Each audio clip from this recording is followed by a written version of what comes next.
তাহলেই করো ওই উত্তর ধারা ক্ষেতটা ভালো করে ডেকে ডেকে থিয়াও গা ওখানে সার বেশি দেওয়া নাকবো কিনা ওটা আয়ের আবার আমার কই আমি তাহলে একটা চাটা খেয়ে আই গে। আচ্ছা সালাম আলাইকুম। ওয়ালাইকুম আসসালাম। তা বাবা আপনারা কারা গো চিনা তো হাইলাম না। চাচা মে দানের মেয়ের এটা দেখ পারাইলাম। ও বাবা তাহলে আনা এনে বল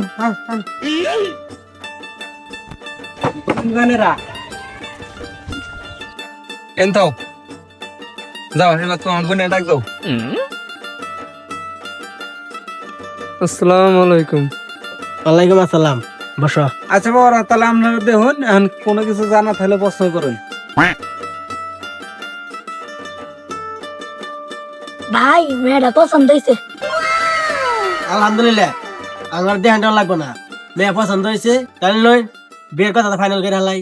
বাবা তাহলে আঙ্গুর কোনো আপত্তি নেই, আপনার যদি কোনো কথাবার্তা থাকে তাহলে ইনশাল্লাহ কই হলেন। আপনারা খুশি হয়ে ছেলেরা যা দেবেন ওই আলহামদুলিল্লাহ। দেখবো আপনার কথায় খুশি হইলাম। যাই হোক পোলারে তাহলে পোলারে কি দিব। আচ্ছা বাবা তাহলে আমরা পোলারে একটা মোটর সাইকেল দিব। চাচা মেয়ে আঙ্গে মোটর সাইকেল লাগবে না, ঘরে মোটর সাইকেল দুইটা আছেই, তাহলে 100 লিটার তেল দেন লাগবো। যদি তেল দেন তাহলে আনলে মেয়ে হাতে বিয়ে ডেট ফাইনাল করতে যাবো, আদল না দেন তাহলে দামগা।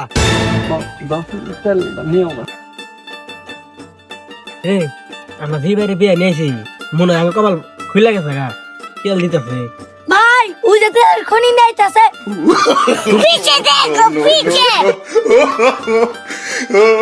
এখন দশকে তখন তেলই তো নিতেছি, তেল ছাড়া বলে বিয়ে করবো না। হালা সুত মারা দেখ গে সে দাও দাঁড়াইছে আল্লাহ বদমাইশের বাচ্চারা তেল নিব, তেল ছাড়ল বিয়া করবো না।